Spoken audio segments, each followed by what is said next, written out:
Hey everyone, now let's look at some fun application problems.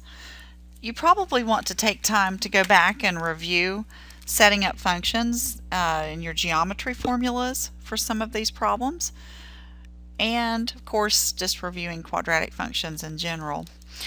Let me read this question to you. It says an object is projected vertically upward from the top of a building with an initial velocity of 128 feet per second.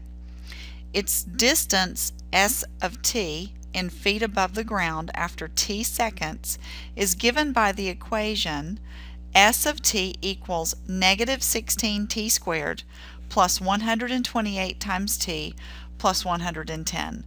And this is a formula that we gained from both physics and calculus that fits a very definite standard format for simple projectile motion, which is s of t equals negative 16t squared plus the initial velocity times time plus the initial height. Okay, but now here we're already given the equation, and the first part of the question says find its maximum distance above the ground. Now, since our function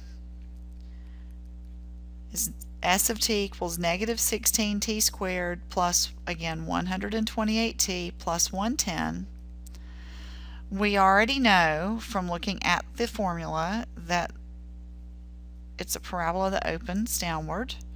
We also know that if we insert time equals 0, we have an initial height of 110 feet, and it's a parabola that opens downward like so. So we want to find the maximum height above the ground and at which time that occurs of this parabola. Okay, and then the ultimate answer for part A is just the maximum distance above the ground. On the last couple of videos, we've learned that there's a nice format for this, that when the input is equal to negative b divided by 2a, in this case negative 128 divided by the quantity 2 times negative 16, which is 128 divided by 32, or the value of 4. Okay, so that's 4 seconds. When we hit a time of 4 seconds, the maximum height we need to calculate is the function s evaluated at 4 seconds. So looking at our formula and substituting in 4 for t, we would have negative 16 times 4 squared plus 128 times 4 plus 110, which gives us a height in feet of 366 feet.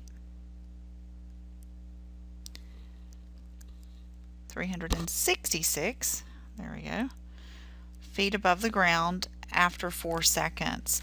So basically our maximum distance above the ground is 366. Notice the units feet are already written, we don't retype those. And then the part B is find the initial height of the building. Well, that is the height when time is 0, which we have already calculated to be 110 feet.